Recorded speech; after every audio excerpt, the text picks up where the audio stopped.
fan ចាប់ Q ដែលកំពុងតែមើលវីដេអូមួយនេះកុំប្រឹងធ្វើការបីរត់ផ្លេចគិតពីសុខភាពខ្លួនឯងជាពិសេសគឺសម្ពាធឈាមនៅក្នុងខ្លួនរបស់យើងនឹងហ្មងតែតាមដានឲ្យទៀងទាត់ហើយបើសិនបើសម្ពាធឈាមនៅក្នុងខ្លួនរបស់យើងឡើងខ្ពស់ពេកគឺវាអាចជាកត្តាបណ្ដាលឲ្យយើងនឹងកើតជំងឺបេះដូងខ្សោយបេះដូងឬក៏អាចនឹងឈានដល់ការដាច់សរសៃឈាមឲ្យជាដើមហើយអញ្ចឹងហើយកុំធ្វើប្រហែសជាពិសេសអ្នក single អត់មានអ្នកស្អំបេះដូងនឹងបងត្រូវតែប្រយ័ត្នប្រយែងមែនតើអញ្ចឹងសម្រាប់នាឡិកាដែលខ្ញុំកំពុងតែពាក់នៅដៃនេះគឺតម្លៃវាត្រឹមតែ$65ទេបើគិតជាលុយខ្មែរត្រឹមតែជាង$20,000រៀលទេប៉ុន្តែវាអាចប្រើប្រាស់ជាមួយនឹងមុខងារបានច្រើនអ្នកនរគ្នាគឺវាអាច support ជាមួយនឹងអក្សរខ្មែរបានពេញលេញបងមើលមកអត់មានដាច់ជើងអីទេមើលបានពេញហ្មងណាហើយវាអាចដើរតួនាទីនៅក្នុងកា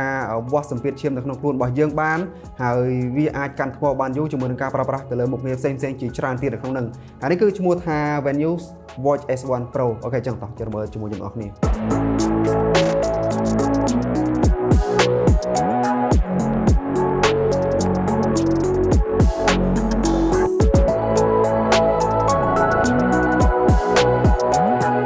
ាបើចឹងសម្រាប់នាឡិកាមួយនេះគឺជា brand របស់ខាង Venus Cambodia ហើយ model នេះគឺ Venus Watch S1 Pro ហើយទៅលើការ design របស់វាសម្រាប់នាឡិកាមួយនេះគឺផ្ដោតទៅលើ fashion ប៉ុន្តែក្នុងនោះក៏បញ្ចូលទៅក្នុងភាពធន់ដែរអ្នកនរគ្នាទៅលើរូបរាងជុំវិញសងខាងរបស់វាហ្នឹងគឺ minimal មែនតើវាមានប៊ូតុង2សម្រាប់ឲ្យយើងធ្វើការបញ្ជាហើយសម្រាប់ខ្សែរបស់វាវិញគឺគេភ្ជាប់មកជាមួយនឹងខ្សែ2នៅក្នុងប្រអប់វាមានប្រភេទខ្សែយឺតនេះមួយជាមួយនឹងប្រភេទខ្សែអំបោះតម្បាញនេះមួយហើយទៅលើការប្រើប្រាស់សម្រាប់ខ្ញុំផ្ទាល់គឺខ្ញុំចូលចិត្តប្រើខ្សែនេះជាងដោយសារតែខ្ញុំអត់ចូលចិត្តនៅក្នុងកា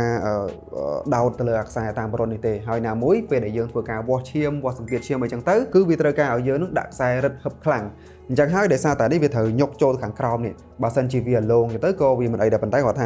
វារាងស្អិតអានេះទៅលើការប្រើប្រាស់ផ្ទាល់របស់ខ្ញុំអញ្ចឹងហើយបើខ្ញុំចូលចិត្តប្រើប្រាស់ខ្សែនេះជាងទៅលើអេក្រង់របស់វាវិញគឺជាប្រភេទ AMOLED ហើយវាមានទំហំ 1.99 អ៊ីនសម្រាប់កម្រិតបង្ហាញសម្រាប់អេក្រង់របស់វានឹងគឺវាមានភាពច្បាស់ល្អមែនទែនទៅលើការបង្ហាញអីផ្សេងៗក្នុងហ្នឹងណាហើយសម្រាប់ការប៉ះឡងវិញគឺ smooth មែនទែនអ្នកនាងទៅលើនាឡិកាមួយនេះសម្រាប់កម្រិតនាឡិកាតម្លៃប៉ុណ្ណឹងគឺខ្ញុំគិតថាវាកប់ហើយសម្រាប់ feature នៅក្នុងហ្នឹងគឺមានច្រើននៅក្នុងការប្រើប្រាស់ប៉ុន្តែគាត់ថាខ្ញុំចង់បង្ហាញទៅលើមុខងារមួយសិនអ្នកនាងហើយសម្រាប់ Watch S1 Pro នេះក៏មានជាមួយនឹងមុខងារ always display នៅក្នុងហ្នឹងដែរយើងអាចធ្វើការប្រើប្រាស់បានពេលដែលយើង set ជាមួយនឹងមុខងារហ្នឹងទៅវាងាយស្រួលនៅក្នុងការមើលម៉ោងក៏ដូចជាមើលទៅលើ function ផ្សេងៗដែលមាននៅលើ watch face របស់យើងណាហើយបើសិនបើអ្នកនរមិនចង់ប្រើប្រាស់ជាមួយនឹងមុខងារ always display ទេវាស៊ីថ្មពេកអីចឹងទៅក៏យើងអាចប្រើប្រាស់ជាមួយនឹងមុខងារ wake up របស់វានឹងដែរក៏វា response លឿនដែរអ្នកនរពេលដែលយើងគ្រាន់តែកលេសដៃចេះមកគឺវាធ្វើការបង្ហាញជាមួយនឹងផ្ទាំង watch face ដើម្បីយើងធ្វើការមើលម៉ោងក៏ដូចជាមើលទៅលើ function ផ្សេងៗនៅក្នុងហ្នឹងហើយសម្រាប់ភាពធន់របស់វាវិញសម្រាប់ Watch S1 Pro នេះគឺវាអាចទ្រាំទ្រង់ជាមួយនឹង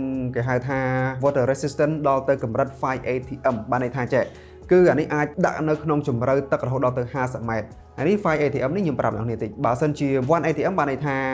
វាអាចស្ថិតនៅក្នុងកម្រិតទឹកជម្រៅដល់ទៅ10ម៉ែត្រអញ្ចឹងអាលេខ1លេខ2លេខ3លេខ4លេខ5ហ្នឹងគឺ10 20 30ឬក៏50ម៉ែត្រអញ្ចឹងទៅអានេះគឺកម្រិត 5 ATM អញ្ចឹងវាអាចស្ថិតនៅក្នុងជម្រៅ50ម៉ែត្រហើយចំណុចមួយទៀតក្រៅពីការផ្ដោតទៅលើ fashion គឺទៅលើភាពធន់របស់វាអ្នកនាងមិញខ្ញុំនិយាយពីកម្រិត 5 ATM water resistant ដែលវាអាចធន់នៅក្នុងជម្រៅទឹកដល់ទៅ50ម៉ែត្រប៉ុន្តែក៏ខ្ញុំអាចយកវាទៅបង្កក់នៅក្នុងទូទឹកកកឲ្យវាកកបានដែរហើយយកវាមកដំបំបាច់អត់មានបញ្ហាអីទេគឺយើងនៅតែអាចប្រើប្រាស់បានធម្មតាក្នុងចំណុចហ្នឹងខ្ញុំចង់បញ្ជាក់ថាមិនមែនយើងយកអានាឡិកាហ្នឹងមកដើម្បីដំទឹកកកយកមកដើម្បីបង្កក់ក្នុងទូទឹកកកអីទេប៉ុន្តែគឺចង់បញ្ជាក់ថានាឡិកានេះគឺអាចប្រើប្រាស់នៅកន្លែងដែលមានសីតុណ្ហភាពត្រជាក់ប្រទេសណាដែលមានសីតុណ្ហភាពត្រជាក់គឺវាអាចធន់ជាមួយនឹងកម្រិតទាំងអស់ហ្នឹងបានហើយសម្រាប់មុខងារពិសេសដែលខ្ញុំចង់បង្ហាញអ្នកនាងនៅក្នុងនាឡិកាមួយនេះគឺទៅលើមុខងារវាស់សម្ពាធឈាមដែលខ្ញុំអាសាប្រើប្រាស់មែនតើដោយសារតែយើងត្រូវតែមើលទៅលើកម្រិតក៏ដូចជាសម្ពាធឈាមរបស់យើងនឹងឲ្យបានទៀងទាត់អញ្ចឹងណាហើយសម្រាប់មុខងារវាស់សម្ពាធឈាមនឹងយើងគ្រាន់តែចុចទៅលើមុខងារនេះមកវានឹងធ្វើការ calculate ទៅលើសម្ពាធឈាមដែលមាននៅក្នុងខ្លួនរបស់យើងហើយប៉ុន្តែគាត់ថាមុខងារមួយហ្នឹងគឺវាតម្រូវឲ្យយើងពាក់ជាមួយនឹងខ្សែនាឡិកាហ្នឹងឲ្យរឹតបន្តិចឲ្យហឹបបន្តិចនៅជាមួយនឹងកដៃរបស់យើងណាទើបវាអាចបញ្ចេញទិន្នន័យមកបានច្បាស់ល្អក៏ដូចជាអាចដំណើរការបើសិនជាយើងលងពេកដល់ពេលវាស់ដល់កម្រិតគឺវាអត់ឲ្យលទ្ធផលមកយើងទេហើយសម្រាប់មុខងារផ្សេងៗទៀតដូចជាមុខងារ heart rate ដែលយើងអាចធ្វើការវាស់ទៅលើចង្វាក់បេះដូងបានហើយអាចវាស់ដូចជាកម្រិតនៃភាព stress របស់យើងបានន័យថាបើសិនបើយើងមានអារម្មណ៍មិនសូវល្អក៏ដូចជាអារម្មណ៍របស់យើងតានតឹងអញ្ចឹងយើងអាចប្រើប្រាស់ជាមួយនឹងមុខងារ stress នៅក្នុងហ្នឹងយើងគ្រាន់តែចុចទៅលើមុខងារ stress ហ្នឹងមកយើងអាចឲ្យវាធ្វើការ measure ទៅគឺវានឹងធ្វើការកណនាថាតើក្នុងខ្លួនរបស់យើងហ្នឹងគឺមានអារម្មណ៍ល្អឬក៏មានអារម្មណ៍មិនល្អអញ្ចឹងទៅហើយជាពិសេសមុខងារមួយទៀតដែលខ្ញុំអាសាប្រើប្រាស់ហ្នឹងគឺទៅលើមុខងារ sleep ដែល ដែលនៅក្នុងនេះគឺវាអាចកណនីដឹងថាតើក្នុងមួយយប់ហ្នឹងខ្ញុំគេងបានប្រហែលម៉ោងចាប់ពីម៉ោងដែលខ្ញុំគេងហ្នឹងរហូតដល់ម៉ោងខ្ញុំងើបវិញអញ្ចឹងទៅអញ្ចឹងវានឹងធ្វើការកណនីហើយក្នុងនឹងទៀតណាក្នុងចន្លោះពេលដែលម៉ោងខ្ញុំគេងនេះគឺវាអាចកណនីដឹងទៀតថាតើម៉ោងណាដែលខ្ញុំ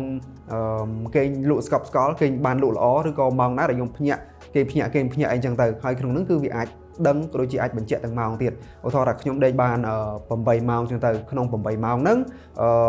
មាន2ម៉ោងដែលខ្ញុំដេកភ្ញាក់ឬក៏មាន1ម៉ោងដែលខ្ញុំគេងលក់ស្រួលអីចឹងទៅក្នុងហ្នឹងគឺវាបញ្ជាក់អញ្ចឹងទៀតឯនោះនេះហើយ